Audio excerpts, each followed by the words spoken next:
mucho gusto. Es un agrado estar acá con ustedes. Quiero dar las gracias a Pranakine por invitarme a este congreso y espero darles toda la información que necesitan para poder potenciar su sistema inmune y el de sus pacientes en esta pandemia. Hoy día yo les voy a hablar acerca de qué es la medicina ortomolecular. Vamos a hablar un poco de qué es lo que pasa en el COVID-19, en esta infección, y por qué se producen tantas complicaciones y fallecimientos, para que puedan entender qué es lo que necesitamos hacer para evitar estas complicaciones.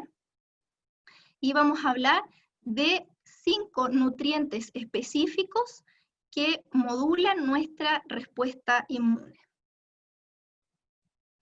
Bueno, la medicina ortomolecular comenzó gracias a este científico químico muy importante llamado Linus Pauling, quien es ganador de 2 premios Nobel. Uno de ellos fue por un premio Nobel de Química, por su aporte en las conexiones, digamos, en las uniones entre distintas moléculas en el cuerpo humano.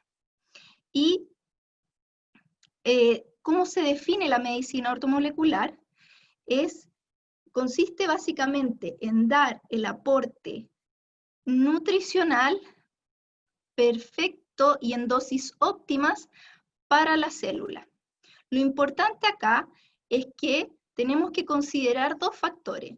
Uno de ellos es que nosotros podemos aportar a través sobre todo de la alimentación o de suplementos, podemos aportarle al organismo estos nutrientes, pero también hay otra cosa importante que es la absorción de estos nutrientes. O sea, no somos solamente lo que comemos y lo que consumimos, sino que también somos lo que absorbemos.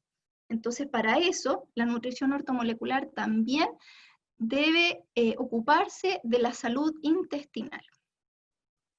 Y también les quiero aclarar cuál es la diferencia entre nutrición ortomolecular y medicina ortomolecular. La nutrición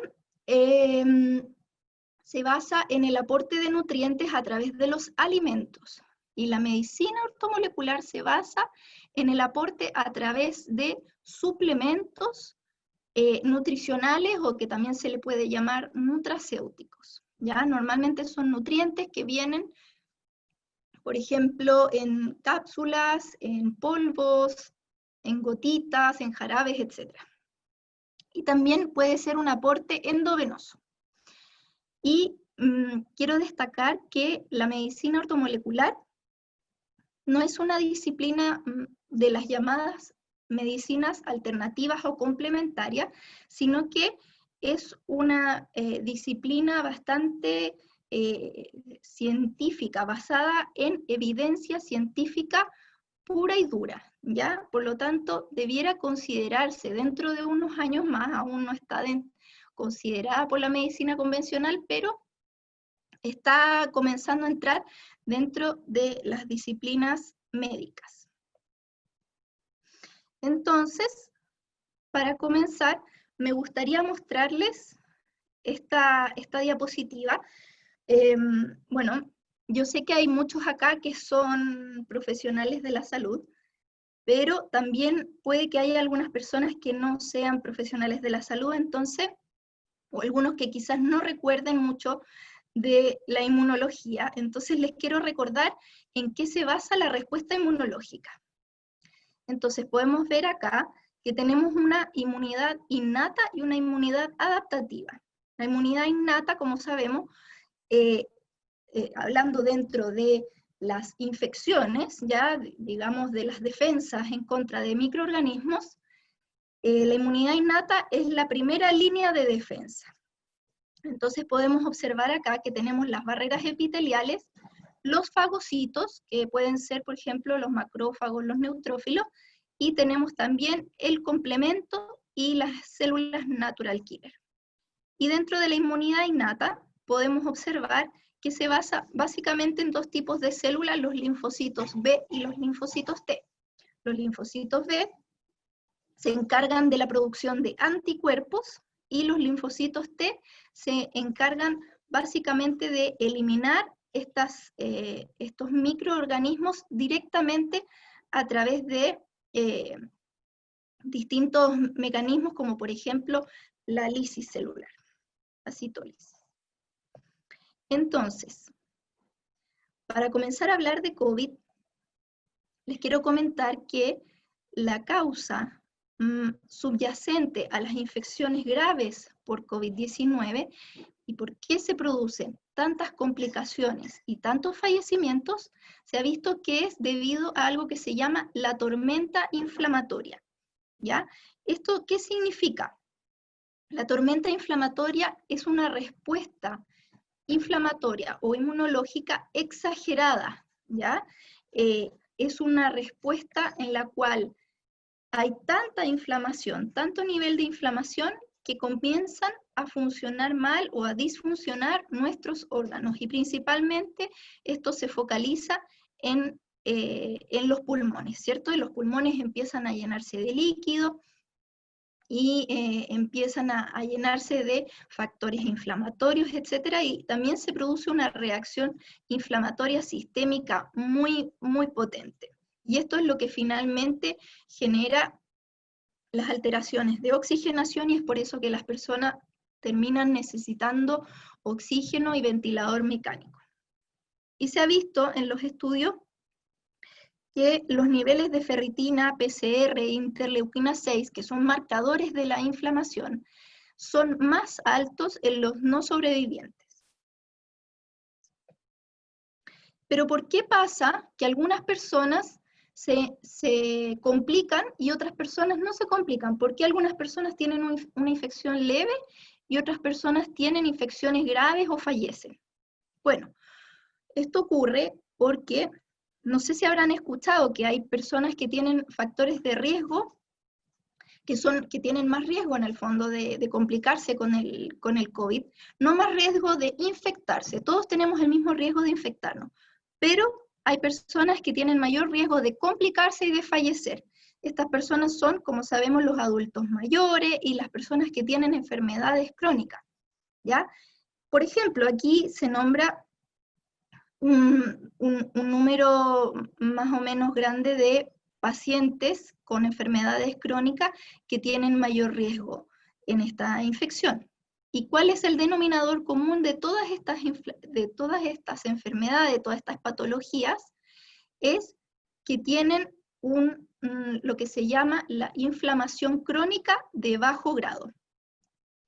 Esta inflamación es algo que no es muy conocido aún por la medicina convencional, pero dentro de las disciplinas bioreguladoras y las disciplinas ortomolecular, conocemos muy bien esta inflamación crónica de bajo grado, y lo que significa es que yo estoy permanentemente en un estado inflamatorio, ¿ya?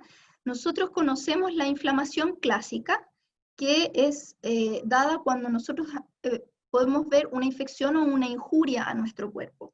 ¿Y qué es lo que pasa? Esta inflamación se caracteriza, ¿cierto?, por calor, dolor, aumento de volumen o edema, puede haber fiebre si es que es una infección, y eso ya es inflamación más generalizada, y esta inflamación tiene un objetivo resolutivo, ¿ya? En el fondo esta inflamación se da para poder resolver esta infección o esta injuria. Pero ¿qué pasa si esta inflamación se perpetúa? Hay la inflamación crónica de bajo grado se da principalmente por factores de largo plazo, o más bien de hábitos. Por ejemplo, la mala nutrición, la alimentación con alimentos proinflamatorios, el bajo consumo de alimentos antiinflamatorios, el sedentarismo, el estrés, las alteraciones de la microbiota, de la flora intestinal y tantos otros factores que influyen, lo que generan es una inflamación que es de bajo grado, como se llama, y que se mantiene en el tiempo, y de hecho es más bien acumulativa. Ya vamos acumulando esta inflamación durante la vida a medida que vamos avanzando en edad y vamos avanzando en un hábito de vida poco saludable, ¿ya? Entonces se va generando esta inflamación crónica de bajo grado, y el problema de esta inflamación es que en lugar de ser resolutiva, es una inflamación que se llama degenerativa, ¿ya? Entonces por eso se empiezan a producir estas enfermedades crónicas degenerativas. Entonces, estas personas que tienen una inflamación crónica de bajo grado están en mayor riesgo de padecer complicaciones porque ya están previamente inflamados, ¿ya? Y cabe destacar que no solamente las personas con estas enfermedades diagnosticadas están inflamadas, sino que también hay personas que están inflamadas y no tienen ninguna patología diagnosticada, porque en el fondo esta inflamación crónica demora mucho tiempo, años, digamos, comenzar a ser sintomática, ¿ya? Normalmente al principio esta inflamación es asintomática. Entonces hay que tener mucho ojo con los hábitos que tenemos, porque si tenemos hábitos que van a ser proinflamatorios, damos por seguro que vamos a estar en cierto grado de inflamación crónica de bajo grado. Entonces les puse acá, esto es para que lo revisen ustedes después, yo les voy a dejar las diapositivas para que las puedan revisar con calma, pero aquí les puse una lista con imágenes de alimentos inflamatorios y alimentos antiinflamatorios. Si pueden ver a la izquierda, son alimentos que disminuyen la inflamación. Ya básicamente son los alimentos reales, los alimentos que nos entrega la naturaleza. Y por otro lado están los alimentos proinflamatorios, que son los alimentos industrializados, y también ciertos componentes, por ejemplo, el gluten, que es un componente del trigo, se ha visto que es muy proinflamatorio, lo mismo con los lácteos, el azúcar, los aceites refinados, los aceites vegetales, y bueno, y la chatarra, todos ya sabemos, el azúcar, todas esas cosas, las cosas fritas. ¿Por qué estos alimentos son tan proinflamatorios? Es porque son básicamente muy carentes de nutrientes. Y en particular, ¿por qué los aceites vegetales son proinflamatorios? Les quise traer esto, que es muy importante que lo tengan en cuenta. ¿Por qué el omega 6, el exceso de omega 6 y la carencia de omega 3 nos van a llevar a estar en un estado proinflamatorio? El omega 6 está contenido en los alimentos que aparecen acá. Por ejemplo, los aceites vegetales, el aceite de maravilla, de soya, qué sé yo, los huevos, sobre todo los huevos que no son de campo, los huevos industrializados, y las carnes. Estos omega 6 son precursores del ácido araquidónico, y el ácido araquidónico deriva en citoquinas proinflamatorias. Son moléculas que son mensajeros de la inflamación, como los eicosanoides, prostaglandinas, leucotrienos y tromboxanos.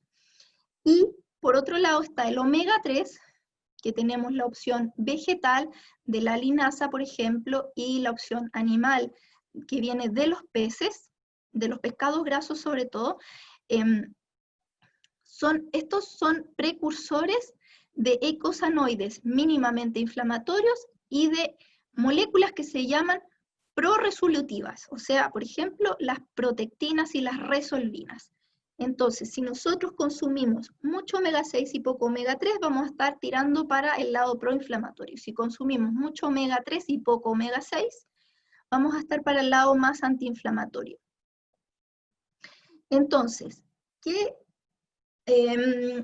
alimentos ¿de qué alimentos puedo obtener yo el omega 3? Principalmente los pescados grasos.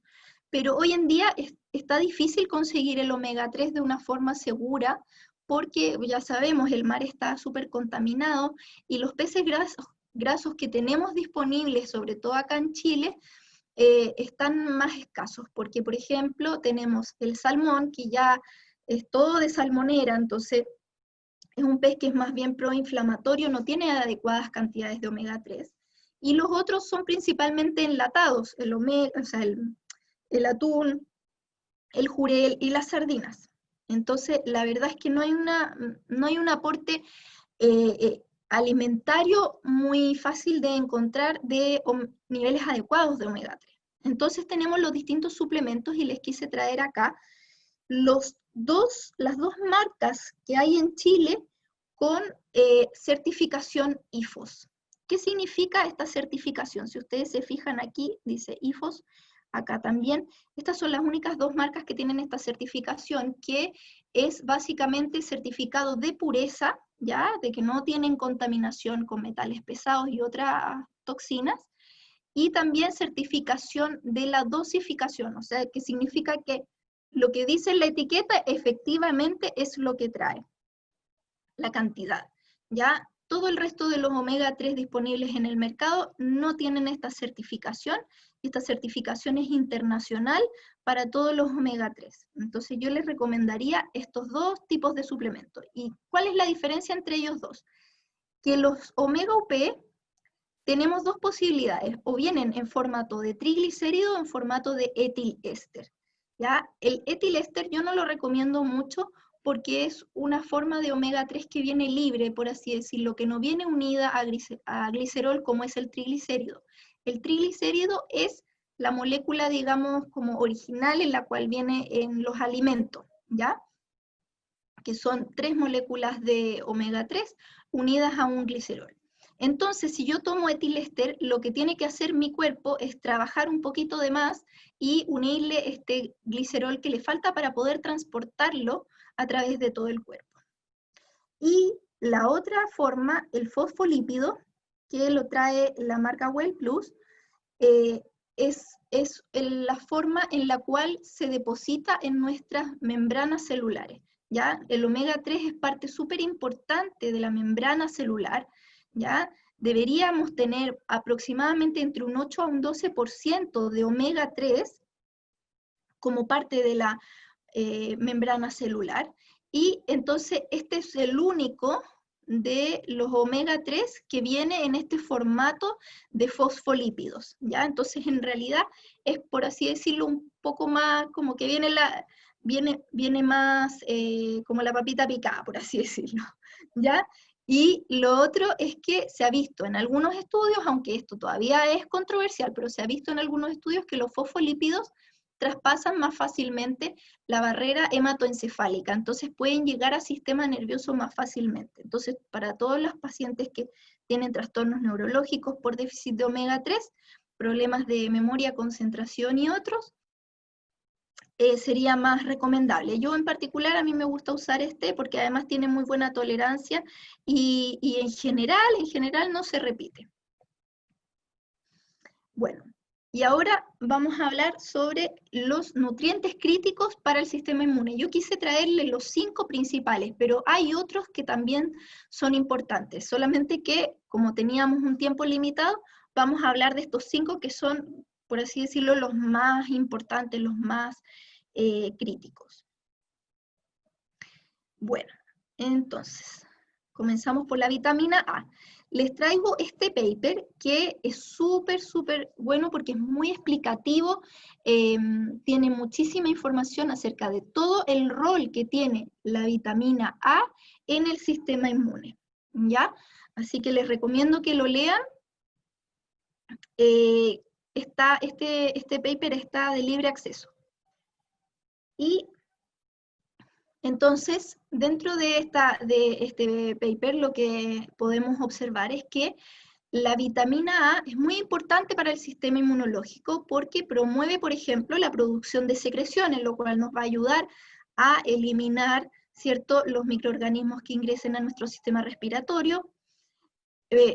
Fortalece la barrera epitelial, la barrera de la piel y de las mucosas a través de la maduración, diferenciación y queratinización del epitelio, y también asegura la indemnidad de la barrera mucosa, ¿ya? Así que es súper importante tener adecuados niveles de vitamina A.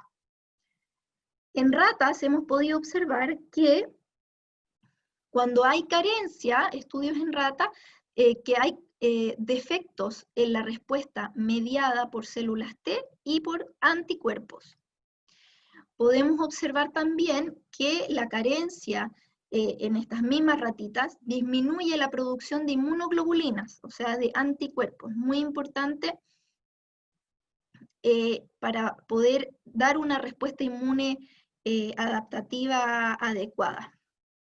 Y podemos observar que hay algunos síntomas carenciales, porque lamentablemente la vitamina A no se puede medir en Chile, ¿ya? Hay muy poquitas vitaminas que tenemos disponibles como para poder medir, que son la vitamina D, la vitamina B12 y el ácido fólico. Bueno, el fierro también lo podemos medir indirectamente a través de la ferritina y y el perfil de fierro. Pero eso es lo que hay como para poder medir. Bueno, entonces tenemos que basarnos en la clínica. Entonces, ¿cómo podemos sospechar que alguien tiene una cierta carencia de vitamina A? Va a tener la piel seca y escamosa, puede tener diarrea, tos, opacidad corneal, ojo seco o litiasis urinaria. Y aquí les quise traer una tablita, ya que aparece en este estudio que yo les mostraba, y que nos indica, este es un review que revisó muchísimos estudios, y podemos observar acá que hay múltiples infecciones, ya esto es todavía en el tema de la vitamina A, hay múltiples estudios que muestran que se reduce la morbilidad y la mortalidad de estas infecciones, sobre todo esto fue hecho en niños. Entonces tenemos, por ejemplo, en la diarrea, en la malaria, en la neumonía, en la enfermedad pie, mano, boca, etc. Para que vean lo importante que es la vitamina A en el sistema inmune y en la respuesta de defensa. Acá les traje esto para que ustedes lo revisen después. Estos son las dosis diarias recomendadas de consumo de vitamina A. Y quiero contarles algo súper importante, que es que la vitamina A puede venir de dos formas: el retinol o el beta-caroteno, ¿ya? El beta-caroteno es, por así decirlo, una provitamina A, o sea, es decir, que yo consumo beta-caroteno y en el cuerpo se va a convertir en retinol, que es la forma activa de vitamina A. Entonces, el retinol básicamente es de origen animal y el beta-caroteno es de origen vegetal. Acá les traje esto para que también después lo revisen. Todas estas tablitas son del Instituto Linus Pauling, para que después al final les pongo la dirección para que puedan revisar mayor detalle, pero para que puedan ver que 1 miligramo, o sea, 1 microgramo de retinol equivale a 12 microgramos de beta-caroteno, ¿ya? Entonces necesitamos muchas más cantidades de beta-caroteno que de retinol. Y es por eso que la suplementación debería ser idealmente con retinol, ¿cierto? Porque es más directo, no produce la necesidad del cuerpo de convertirlo, porque también hay otros factores que podrían alterar la conversión. Entonces, si ustedes se fijan aquí, el hígado de vacuno y el aceite de hígado de bacalao son los alimentos más altos en vitamina A en formato de retinol, y acá el camote, el zapallo camote, la papa camote y la zanahoria también son los más altos de beta-caroteno, ¿ya? Pero si se fijan acá, la cantidad obviamente es mucho mayor en el origen animal. Y tenemos distintas posibilidades para suplementar a los pacientes con la vitamina A. Por ejemplo, tenemos en formato de retinol, tenemos el retinil palmitato y el retinil acetato, ¿ya? Les puse acá un pequeño ejemplo. Esta BioCare es una marca inglesa que llegó a Chile hace poquito, como hace un año me parece, o un poco más, y trae vitamina A en gotas en formato de retinil palmitato. Así que ese está súper bueno porque trae, como viene en gotas, es muy fácil de administrar y de dosificar. Y bueno, en farmacias lo único que van a encontrar es beta-caroteno. Ya no venden en farmacias el retinol. ¿Ya? Yo he buscado, he preguntado por todos lados en las farmacias y la verdad es que nadie lo vende. Así que venden normalmente beta-caroteno, y ahí les puse un ejemplo de lo que pude encontrar para que puedan también recomendar. Pero si se fijan acá, el betacaroteno que venden es de 6 miligramos lo mínimo, y esto equivale a 10.000 unidades internacionales. Pero si se fijan acá, los adultos mayores, las personas con insuficiencia hepática y embarazadas debemos evitar las dosis mayores a 5.000 unidades por día, porque pudieran caer a largo plazo en un estado de toxicidad, porque en el fondo tienen una menor utilización y una menor capacidad de metabolización de esta vitamina. Entonces, ojo con la toxicidad. Ya en personas sanas podríamos dar hasta 25.000 unidades por día, pero la verdad es que la dosis diaria recomendada es aproximadamente de 2.500 unidades al día. Así que la idea es dar lo necesario, puede ser incluso hasta 5.000 unidades, y lo ideal es no dar una dosis tan alta porque podríamos caer en esta toxicidad.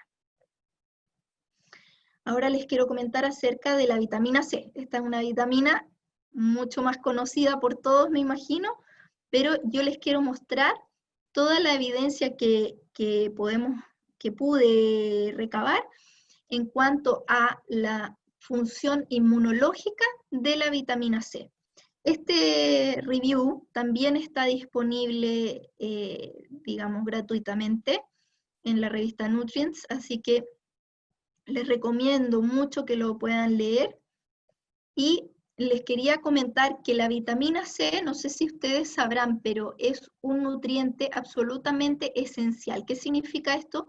Yo lo debo consumir en los alimentos porque no tengo ninguna posibilidad de yo poder fabricarlo dentro de mi organismo, ¿ya? No puede ser sintetizado por los humanos, a diferencia de los otros animales, porque los otros animales tienen esta enzima que está aquí, que es la L-glucono-gamma-lactonoxidasa, que es capaz de sintetizar activamente la vitamina C.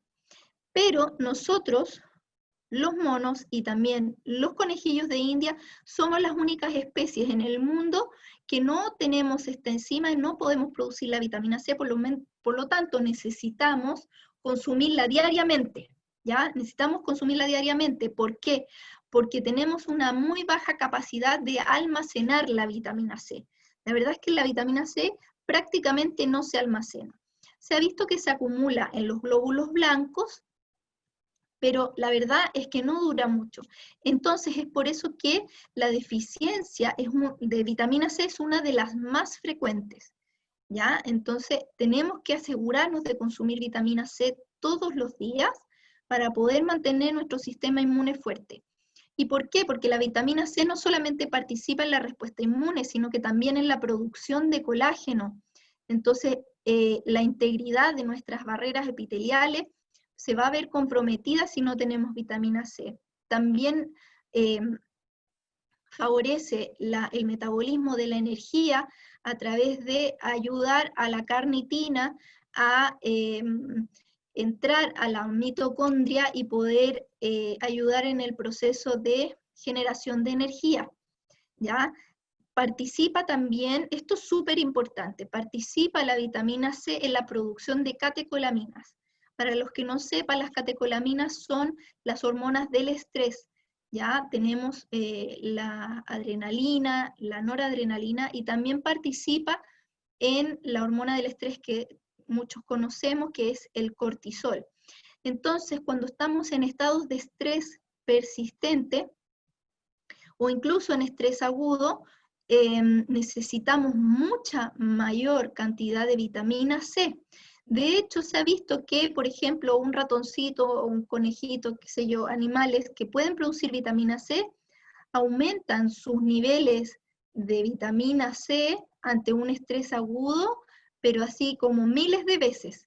Entonces, eso nos dice que nosotros también necesitamos aumentar nuestro consumo cuando estamos estresados. ¿Y quién no vive estresado hoy en día, sobre todo en el contexto de esta pandemia?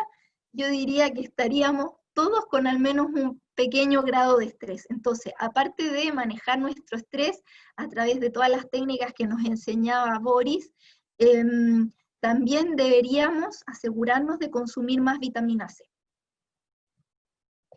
Entonces, aquí tenemos un pequeño listado de todos los estudios, todo lo que nos han mostrado los estudios de las funciones en el sistema inmunológico que favorece la vitamina C.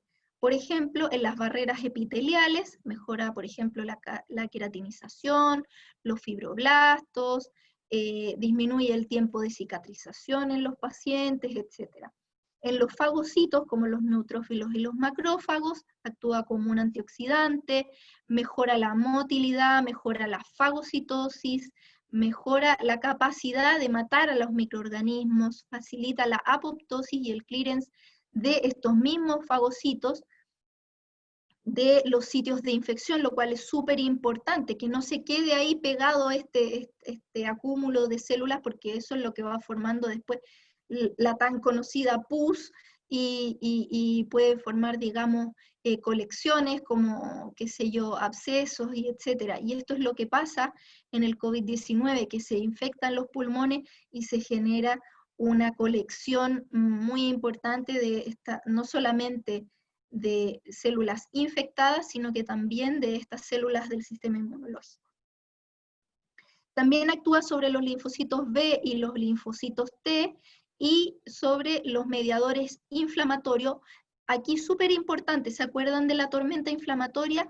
La vitamina C modula la producción de citoquinas, ¿ya? Entonces va a disminuir o modular esta respuesta inflamatoria a través de las citoquinas proinflamatorias, y así vamos a tener un menor grado de inflamación o quizás una inflamación más controlada. Aquí les puse un dibujito de lo que les hablaba en un principio de la inmunidad, y todos estos son los niveles donde actúa la vitamina C. Por eso es tan importante, y por eso todo el mundo está hablando de que hay que consumir vitamina C en esta pandemia para poder protegernos. Entonces, acá les traje un metaanálisis que después lo podrían revisar más completo, que mostró que 200 miligramos o más al día de vitamina C disminuye la incidencia, la severidad y la duración del resfrío común. Y no sé si ustedes saben, pero el coronavirus es un tipo de virus del resfrío común, solamente que ahora es un virus mutado que ya no produce solamente resfrío común, sino que produce infecciones más graves. Pero los virus del resfrío común son los rinovirus, coronavirus y virus influenza principalmente. Entonces, aquí otro estudio que nos muestra que las infecciones respiratorias agudas disminuye la severidad de los síntomas en los adultos mayores que se suplementan con vitamina C. Acá otro estudio que muestra que el uso de vitamina C endovenosa produce una rápida resolución de las imágenes, digamos las imágenes infecciosas que se pueden ver en las radiografías en las infecciones respiratorias. O sea, es decir, que los pacientes con bronquitis, con neumonía, qué sé yo, que tienen una alteración en su radiografía, tienen una resolución más rápida si los suplementamos con vitamina C endovenosa. Y esto se produce porque acelera el clearance, o sea, la limpieza de los neutrófilos que van a estar en los pulmones infectados.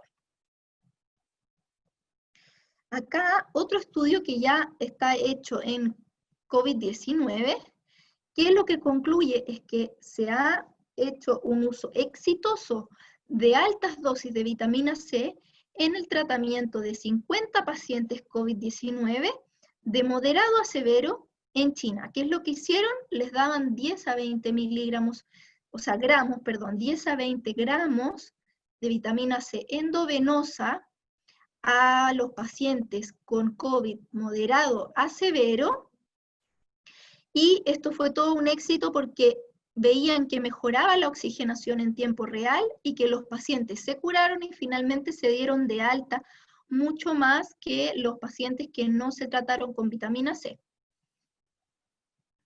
Este otro estudio habla sobre la tormenta inflamatoria en el síndrome de distrés respiratorio agudo, que es causado por el COVID-19. Acá revisaron 18 estudios clínicos y que en un promedio de uso de 17 gramos al día de vitamina C endovenosa reducía la estadía en UCI en un 44%, o sea, súper importante el efecto que tiene una sola intervención, que es dar vitamina C endovenosa, para que vean lo importante que es esta vitamina en el sistema inmune. Y se cree que la vitamina C es efectiva porque también es capaz de modular la producción de citoquinas en la tormenta inflamatoria. Entonces, ¿cuáles son los síntomas que podemos observar en los pacientes que tienen deficiencia de vitamina C? Pues tampoco podemos medir la vitamina C en Chile, no está disponible el examen para medirla, entonces nos basamos en la clínica. Personas con piel y cabello seco o cabello que se resquebraja, las puntas partidas, como le llaman, personas que tienen cicatrización lenta, que les salen moretones de la nada, que les sangra la nariz, que tienen gingivitis, que les sangran las encías, y varios otros factores que ustedes pueden revisar. Por ejemplo, también últimamente ahora se está considerando el exceso de peso como un síntoma carencial de vitamina C también, porque la vitamina C participa en la utilización de la grasa. Otro es la fatiga, por ejemplo, por el tema de la producción de las hormonas del estrés o de las catecolaminas. Y también por el tema de que la vitamina C participa en la generación de energía por parte de la mitocondria. Y yo les puse acá como, entre comillas, la debilidad inmunológica. Todas estas personas que dicen, no, que yo me resfrío como 20 veces al año, que siempre los resfríos se me quedan pegados, que me demoro 2 semanas en mejorarme, etc. Todas estas personas perfectamente podrían estar muy carentes de vitamina C. Y otro síntoma, por ejemplo, es cuando hay una degeneración macular o cataratas.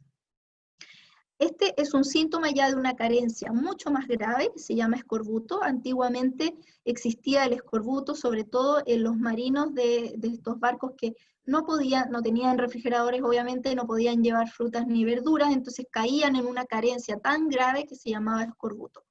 Ya hoy en día es prácticamente inexistente, pero puede existir. Ojo, así que hay que estar atentos, y este es un signo bastante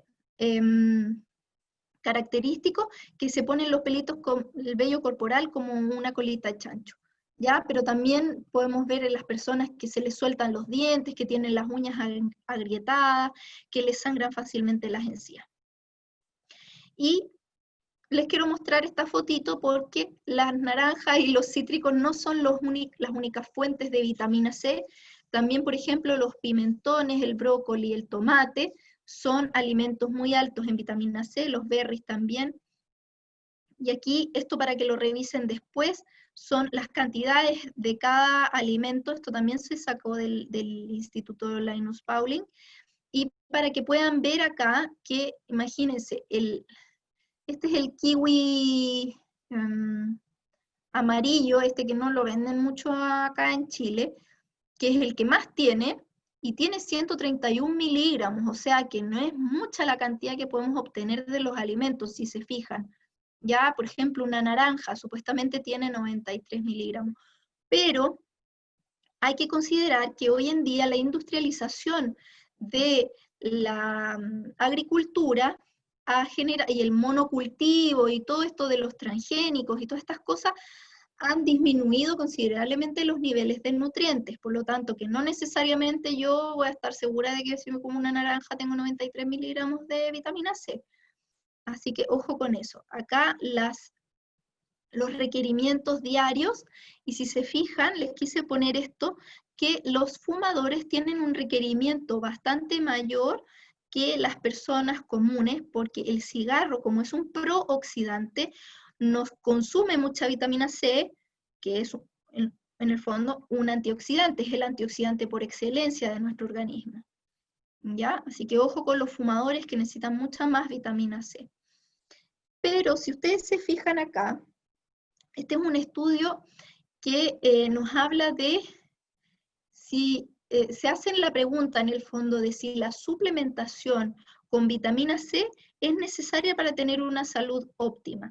Y lo que concluyen finalmente a través de una revisión de muchos estudios en cuanto a consumos de vitamina C, es que se demuestran los beneficios en la prevención de patologías crónicas con el consumo de dosis mayores que la dosis diaria recomendada, ¿ya? Entonces, ellos vieron que con el consumo mayor a 400 miligramos al día se reduce el estrés oxidativo, el riesgo de cáncer y la patología crónica degenerativa. Y que ellos consideran esto que yo les decía, de que la industrialización de la agricultura disminuye el aporte nutricional de los alimentos, y por esto ellos concluyen finalmente en este estudio, en este review, que se suplemente a las personas con 1 gramo al día por lo menos de vitamina C, dividido en 2 a 3 dosis.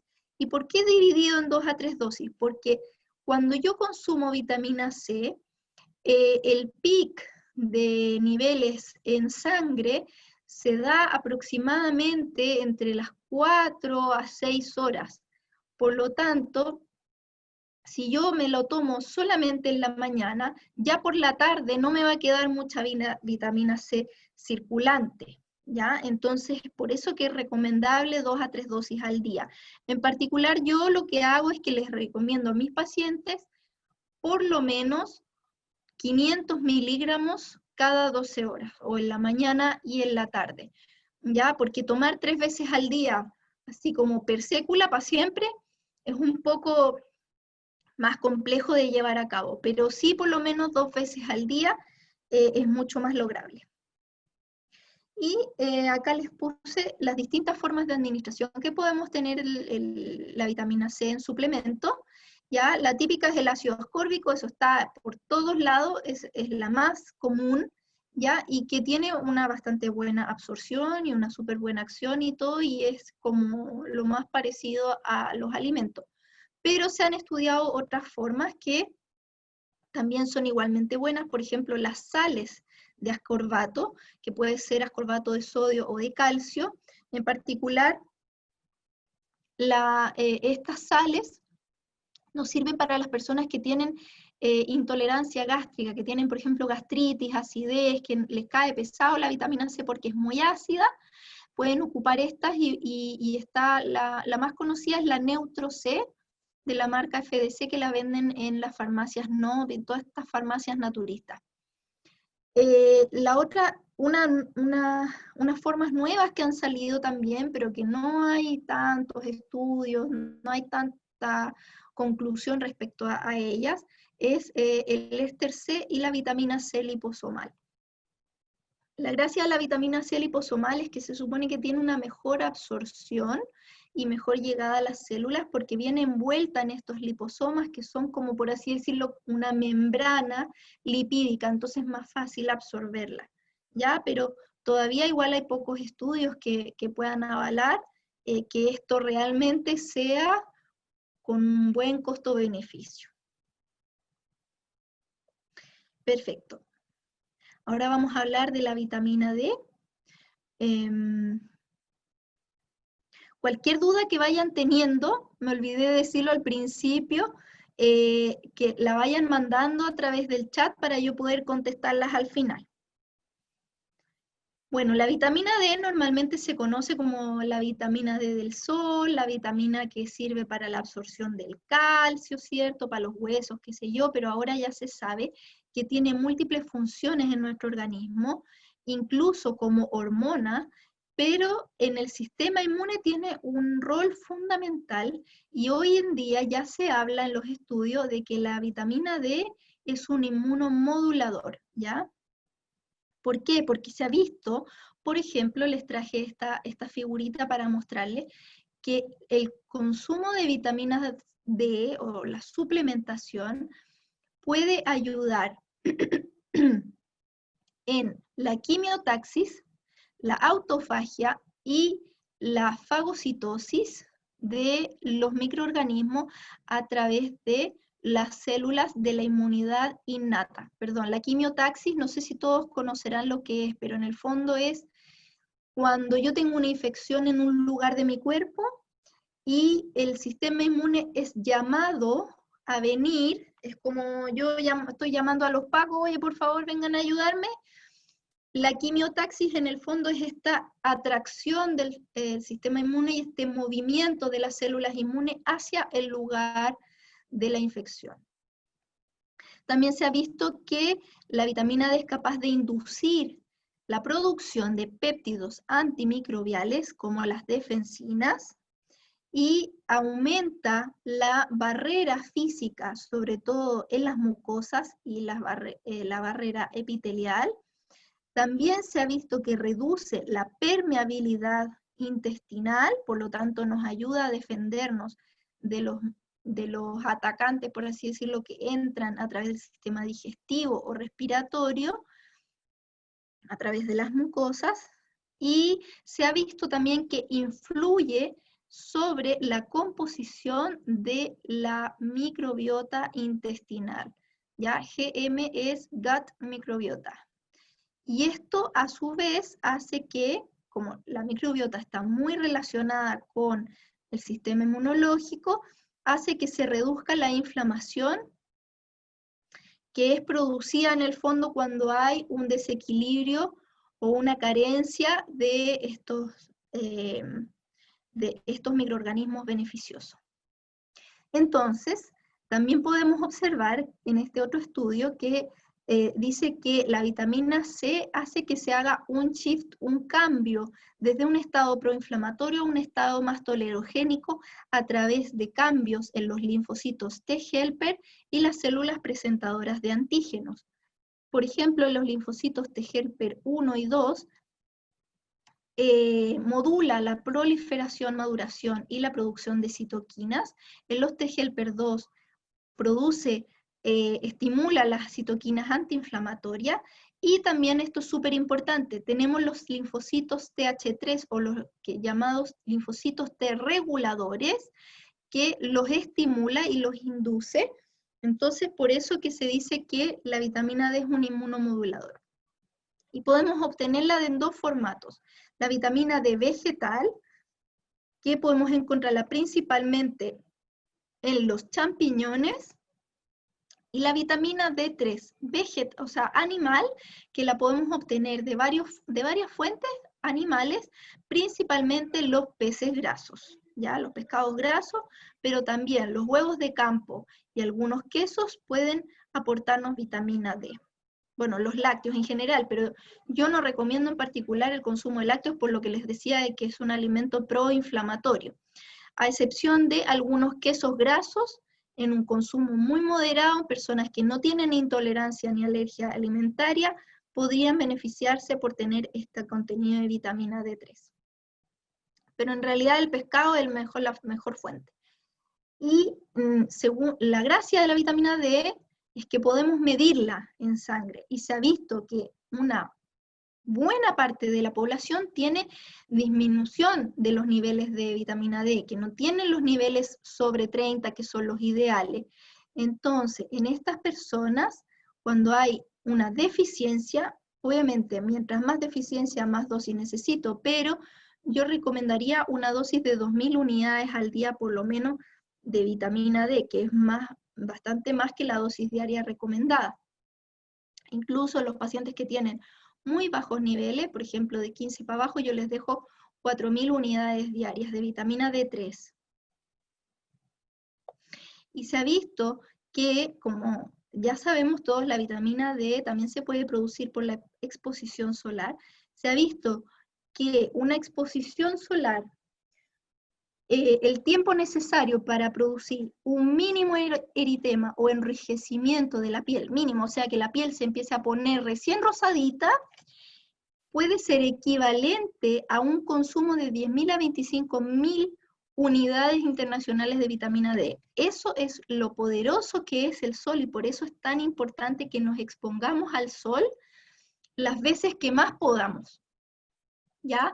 Se recomienda la exposición de la mayor superficie corporal posible, sin bloqueador, ¿ya? Y dependiendo del color de piel, pueden ser 10 minutos, 15 minutos, 20 minutos, pero no más allá de eso, siempre cuidando el tema del color, ya que no se vaya poniendo la piel roja, porque cuando ya la piel se empieza a poner roja, yo estoy entrando en el riesgo de cáncer, pero si la piel se pone solamente rosadita y yo salgo del sol y me expongo todos los días y voy adquiriendo un color bronceado, esto no me aumenta el riesgo de cáncer de piel, sino que se va a la vía de la producción de vitamina D y bueno, y un montón de otros beneficios. Ahora vamos a hablar del zinc brevemente. El zinc es el segundo mineral traza más abundante en el cuerpo humano después del hierro y es muy importante, es esencial para distintas funciones en nuestro cuerpo, que se los detallo acá, pero en particular en el sistema inmunológico se ha visto que es muy importante porque, por ejemplo, una deficiencia de zinc se manifiesta como una atrofia del timo. ¿Qué significa una atrofia? Una disminución del tamaño de este órgano que es tan importante para la respuesta inmunológica, y se ha visto que produce linfopenia, o sea, carencia de linfocitos, y una respuesta linfocítica alterada, o sea, una actividad alterada de estos linfocitos de la inmunidad adaptativa. Les recomiendo la lectura de este paper que está súper bueno, resume bastante los roles de la actividad del antiviral que tiene el zinc. Y se ha visto, les puse acá un pequeño resumito, que el zinc es capaz de inhibir in vitro, ¿ya? In vitro, no sé si todos conocen lo que significa in vitro, son estudios fuera del cuerpo, digamos en una placa de Petri o en algo, en un cultivo de células, digámoslo así, no en un cuerpo, ni animal ni humano. ¿Ya? Entonces, en estos cultivos de células infectados con estos virus, se ha visto que el zinc es capaz de inhibir el crecimiento, la infección por estos virus, y en particular les marqué acá, el coronavirus está dentro de ellos, por lo tanto es súper importante. Se ha visto en estudios in vivo, acá ya en o personas o animales, que es capaz de disminuir, por ejemplo, la duración, la severidad y la recurrencia de los herpes, del resfrío común, es capaz de eliminar las verrugas virales, es capaz de aumentar los recuentos de CD4 en el VIH, que en el fondo es un marcador de mejoría, ¿ya? Es capaz de mejorar el estatus de las personas con VIH. Y también es capaz de mejorar la respuesta al tratamiento con interferón gamma en la infección por virus hepatitis C. Es capaz también de reducir la inflamación hepática por las transaminasas y también reducir el avance de la cirrosis. Entonces, muchos beneficios del zinc. Y acá les puse un estudio que fue hecho dirigidamente para observar los efectos sobre los coronavirus. ¿Ya? Esto no fue hecho en el COVID-19, sino que en los coronavirus que teníamos antiguamente, o sea, los anteriores al COVID. Pero también podemos ver acá que hay otro estudio que sí fue hecho en el COVID y que concluye que la suplementación de zinc puede ser utilizada como una estrategia muy buena, muy importante para reducir las infecciones por coronavirus, por COVID, en los adultos mayores, que sabemos que son personas más susceptibles. Acá, en honor al tiempo, no les voy a leer todo esto, pero ustedes lo pueden revisar después. Todos estos son personas que tienen riesgo de deficiencia de zinc, y les destaqué acá los vegetarianos estrictos, sobre todo los veganos, tienen un mayor requerimiento de zinc porque el ácido fítico contenido en los granos y legumbres van a reducir la absorción del zinc. Así que, ojo veganos y vegetarianos, requieren más. Las dosis diarias recomendadas, si se fijan, no son muy altas las cantidades que se necesitan, aumentan embarazo y lactancia. Los niveles de aporte de zinc en distintas fuentes alimentarias, y si se fijan acá, las ostras son una fuente altísima en zinc, pero de ahí para abajo ya nos va bajando bastante el aporte, por lo tanto necesitamos consumir bastante de estos alimentos que contienen zinc, o podemos usar un suplemento. Y los suplementos que existen, tenemos la gran mayoría de los que venden en farmacia son óxidos de zinc. Esto no es para nada recomendado, tienen que pensar que esto es un elemento oxidante, y por otro lado se absorben bastante poco, ya tienen una absorción que puede rondar el 20%, ¿sí? Son bien penquitas. Así que no les recomiendo óxidos de zinc. Lo que sí les recomiendo son los zinc quelados o los quelatos de zinc. En general, los quelatos de los minerales son la mejor forma de administrar los minerales porque tienen una biodisponibilidad o una absorción mucho mayor, ya del 60% para arriba. Y los que son quelados con aminoácidos, como en este caso el citrato, el glutamato o el bisglicinato, son los de mayor biodisponibilidad o absorción, que podría rondar el 80%. ¿Ya? En particular el bisglicinato sería de mi elección, ese es el que yo utilizo en mis pacientes. Lamentablemente no lo venden no es muy fácil de encontrar, por lo tanto lo que yo hago es que mando a hacer a una farmacia ortomolecular que está en Santiago, ¿ya? Pero en mi centro yo siempre tengo disponible estos suplementos de minerales quelados porque son difíciles de encontrar y es lo mejor. La recomendación que yo les podría dejar es un consumo de 7 a 15 miligramos por día.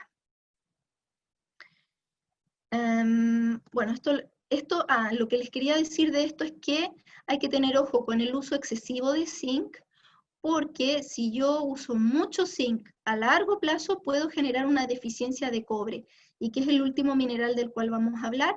Es súper importante el cobre para el sistema inmunológico, así que hay que tratar de evitar las dosis mayores a 30 o 40 miligramos al día por un largo tiempo.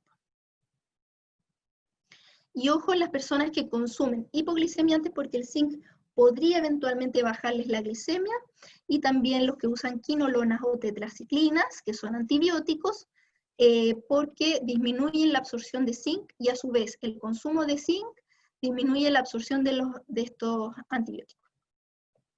Y por último el cobre, bien cortito porque ya se me está acabando el tiempo.